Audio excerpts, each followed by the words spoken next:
为着要解决本色问题，花莲县政府甲台泥合作，伫花莲的秀南乡和平村起气化炉。也毋过，当地部落族人是认为讲，专案只有做环境差异的审查，无评估讲敢会造成空气污染，要求应该爱重新来进行环境影响评估。环保团体嘛协助因提起撤销环差的诉讼，今仔是来进行严肃辩论。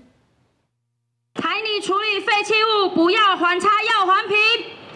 花考河要求撤销环差，改做环评，因为花莲县政府为了解决长期的垃圾处理问题，甲台泥合作兴建气化炉，预定7月起运转。除了烧垃圾，嘛进行塑胶这物质的循环经济。当地包括花莲秀林乡和平村这的原住民，拢认为专案敢若做环差的审查，才有可能造成空气污染，要求重新环评。在环团的协助下，去年提起撤销环差的诉讼，测试总算进入严肃辩论。空气的污染其实是日渐的在做影响的，所以如果再加上烧垃圾这件事情上面，跟后续还要再烧一些事业废弃物，我们真的会担心我们下一代并没有很好的空气。花莲县政府还有环保署，他们应该要针对这样子的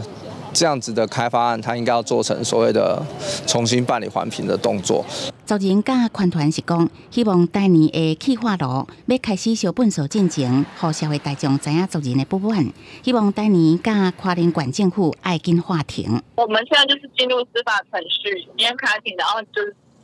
尊重司法的判决。蛮多人都蛮期待这个花莲无处可去的垃圾终于有一个相对比较环保的解方。我们理解到多数的花莲人是期待这样的方向的。台泥讲，环保署4月底的审查会，当地嘛是有族人表达支持台泥甲水泥商业区转做环保园区，而且绿色经济是咱国家的倾向，台泥会持续向这个方向来进行。记者综合报道。